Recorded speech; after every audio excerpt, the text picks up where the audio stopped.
Karen, either in nursing school or working in hospitals, medicine has really been a topic around the last couple of years. And so, like the operating room had been one of Karen's favorite places to work so far. And whenever there's an OR on TV, she points out all the different areas of the room and what each portion of that room is for. And she also points out some of the mistakes that they make when they're on some TV show. So now, I watch Discovery Health with just a little different perspective. It almost seems like a ballet when you're watching the OR teams, the way they move around the operating room during the procedure. But one thing that I'm always watching, though, is the instrument tray, because that's the part for me. It's tools. I understand them. They even have power tools there. How cool is that? But with all the cool knives and clamps and pliers and spreaders and all those other implements, each one has its own special purpose. And I'm sure that it would be the same in Kathy Minton's office too, that with all the dental tools, there's always the ones to buff, polish, drill, and grind. But each tool seems to be for a very specific purpose, to complete a unique task, and to do it very well. Some of them really aren't that different from the micro tools that I have in my garage that I use for precision electronics or working on tiny mechanisms.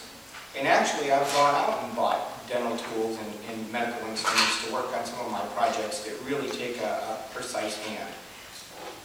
But that's where my commonality with folks like Kathy or the surgeons that Karen's works with end. Just because I have some of the same instruments doesn't mean that I can do the same jobs that they do. They are masters of their craft. In their hands, the instruments go far beyond being just a sharp knife, a drill, or a cutter, or a polisher, or pliers. They're able to do things that I could never do. In their work, they maneuver and move, and that tool becomes an extension of themselves. They could probably do a lot of their work with other tools that aren't as specialized for that specific job, but that specialized one makes it go smoother, faster, and less impact around the surrounding area. Each tool is special. Each one is finely crafted. And just because each one is important to the operation doesn't mean that the doctor doesn't have to be there as well. You can't just go into the doctor's office and sit next to his tray of tools and be healed. It doesn't work that way. Never once, with all of my garage filled with special tools, have I been able to pull my car in, park it close to the bench, and let it be fixed. I need to be the one that controls those tools and choose the right one for the right job. And I've got multiple tools, some less specialized and more generic, and I can do the job, but again, not as quickly as I could with the one that was made for that particular task. So with that in mind, have you ever been an instrument in God's hands? So, if you were the tool in God's hands, if you were the one to complete that special task at hand, if God chose you to be the one to make it happen, wouldn't that be wonderful? How many times do you think God has ever used you as his instrument? How many times do you think it's ever happened and you didn't even know it? Have you ever had a situation where someone completely out of the blue comes up to you and says or does exactly what you've been needing and praying for? How many times have you been told that you were an answer to their prayers? I'm sure it happens all the time. Sometimes it seems like it's just too astronomical against for anything to have ever happened like that without divine intervention. I remember once, it was a really, really cold night up in Nebraska. The wind chill was 70 below zero. I was working on a flight line in Brave Shift where we were meeting airplanes that were landing and fixing them. And it was the coldest anyone had ever seen for years. In fact, I looked it up, and it's still one of the coldest nights ever on record in Nebraska. When the temperature dropped just a little bit more, they shut down the flight line and sent everybody home because it was just too dangerous for us to work out there, and said, come back when it's less hazardous. Well, when we all left, I had to drive a coworker home because it was so cold he couldn't even get his car to start. And he lived way out on another part of Omaha that I wasn't familiar with. And after I dropped him off, I was in a strange part of town, and I started to drive back. Well, all the street signs, all the lettering had been covered over with snow, so I couldn't see where I was at. And I suddenly got very, very lost. I didn't know, I don't know if any of you have ever lived up in the north, but if you get stuck in a winter night like that, it's really dangerous. And I had no idea where I was at, and I found myself driving in circles and passing the same point a couple of times. So I decided I'm just going to calm down and stop, and I picked a single direction, and I figured I'm just going to drive that direction until I come across a street or some crossroad that I recognize and go that way. So finally, after driving, I come across a road that I recognize, and I know which way to go, and as soon as I turn on that road to start driving back home, I come across a man on the side of the road changing a flat tire. And it was about 3 a.m., the wind chill again was about 70 below, and there wasn't a soul around. And this was back in the days before cell phones. So I pulled over and walked up to the guy, and he really didn't look good. The cold was dangerous, and he was dressed in a winter's jacket, but it wasn't anything like you needed for that night. And since I was dressed in full military Arctic gear, I sent him into the warm car while I fixed his tire. And I left there, knowing that I had gotten turned around for a reason. That had I been able to drive to that guy's house and drive straight back to where I lived, I would have never came across the man with the flat tire. You never know when you're an instrument of God and when you're an answer to someone else's prayers. But to be an instrument, you have to be willing to allow God to use you when you're needed. Have you ever felt that inner voice telling you to go in a certain direction, or call someone, or talk to a stranger? And when you follow that inner voice, and that person tells you that that was what they had been praying for all along, didn't that make you feel wonderful, knowing that the Master had picked you to be an instrument in His hands? You know, just as everybody knows, I can't come up here and tell a story without including airplanes. Well, the movie Airplane is one of my favorite movies of all time. And I just saw that last year, Airplane was picked as the funniest movie of all time. It has more laughs per minute than any other movie that was ever made. And if you've ever seen the movie, one of the more memorable scenes, besides the bar-fighting Girl Scouts, is when Lloyd Bridges and Robert Stack are waiting to see if the airplane is in radar range so they can see if the stricken airplane is getting closer to Chicago. And Lloyd Bridges calls out and asks the operators in the room, check the radar range. And the radar operator reaches up and checks the Amana radar microwave. And then he says, 2 minutes, boss. Lloyd Bridges then says, 2 minutes, they could be miles off course. And Robert Stack replies, they can't be off course, they're on instruments. The scene flashes and the folks are all in a cockpit on instruments. A trumpet, a clarinet, a saxophone, and a bass, playing jazz music. Well, we all know what instruments in the cockpit are really for. They tell you everything you need to know about where you're going and where you're at. You can be in pitch black fog or clouds, and you still know that you're guiding yourself back to the airplane. There are lots of times that your eyes and senses will tell you one thing, but the cockpit instruments will tell you another. Believing the wrong one will end up with deadly consequences. But in aircraft training, they've always taught us that if your eyes and senses disagree with the instruments in the cockpit, always believe your instruments. There was a pilot once who was flying at night on his way to go land at Denver Airport. And there was a hill labeled on all the maps and charts with a warning that was 760 feet tall. The pilot had become disoriented and thinking he was actually higher. He believed to choose his instincts. I had the unfortunate job of aiding in the crash investigation. The cockpit altimeter that I held in my hands was cracked and a dial frozen at 748 feet, the exact height of the crash. Had that pilot chosen to believe his instruments, he would still be alive today. Maybe some of you can relate on a lesser scale. Have you ever been driving in an unfamiliar area and your GPS was telling you one direction, but you thought for sure it was in another? I'll bet more often than not your GPS was right. When we're all making our way through the journey of life, how many times do we get lost? It's really easy to do. When you're a child, everything seems so black and white. But then as you grow older, Everything seems to turn into different shades of gray.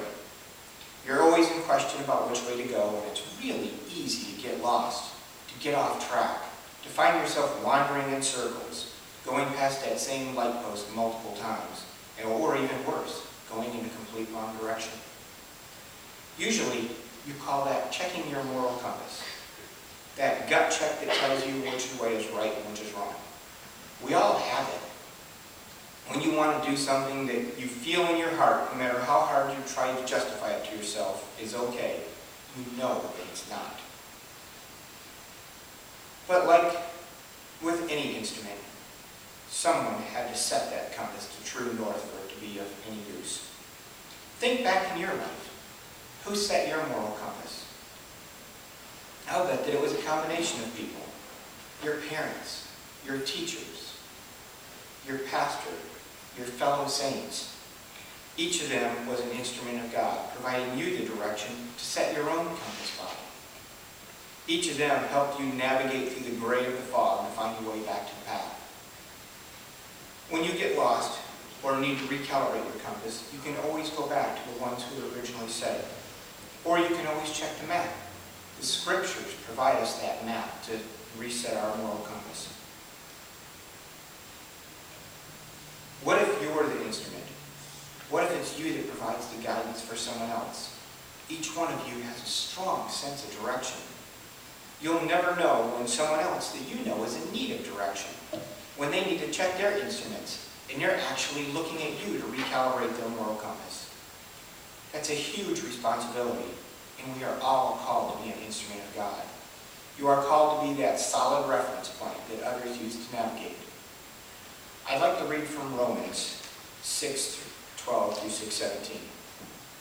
Let not sin therefore reign in your mortal body, for ye should obey, that ye should obey its lust thereof.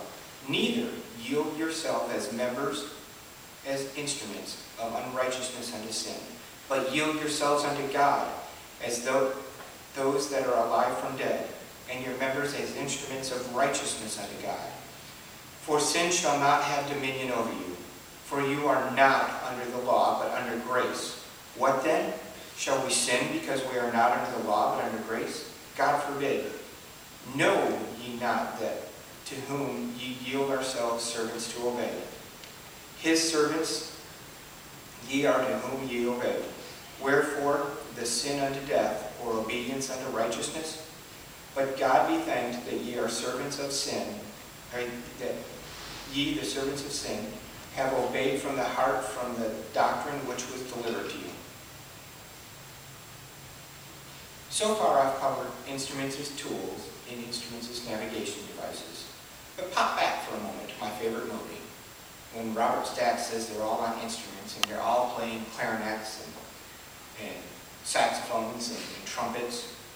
Pretty much a funny play on words.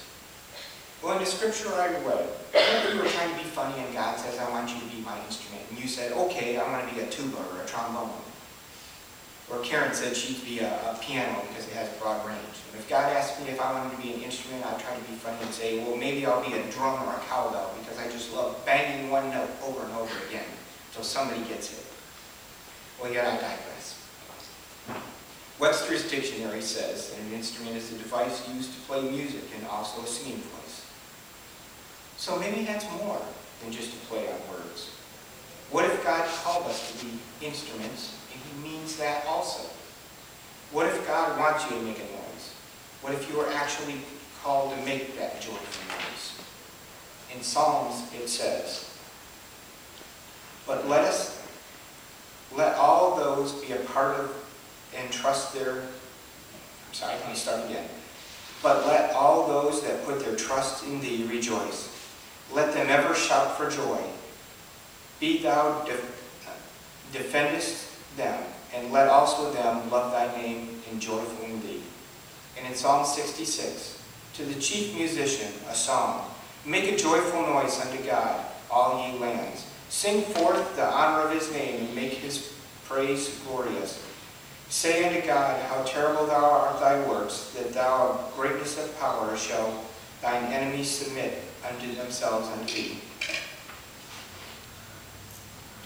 If you have a message, you need to let it out. To hold back your message would be putting your light under a bushel. It doesn't do anyone any good. You are called to spread the joy that's built up within you. You have a message to spread. Be the instrument that sings out. The neat thing is that we can all be different instruments. An orchestra is made up of 100 different players. And when we all play together, we are proclaiming the word of Christ, all in harmony, in a wonderful symphony.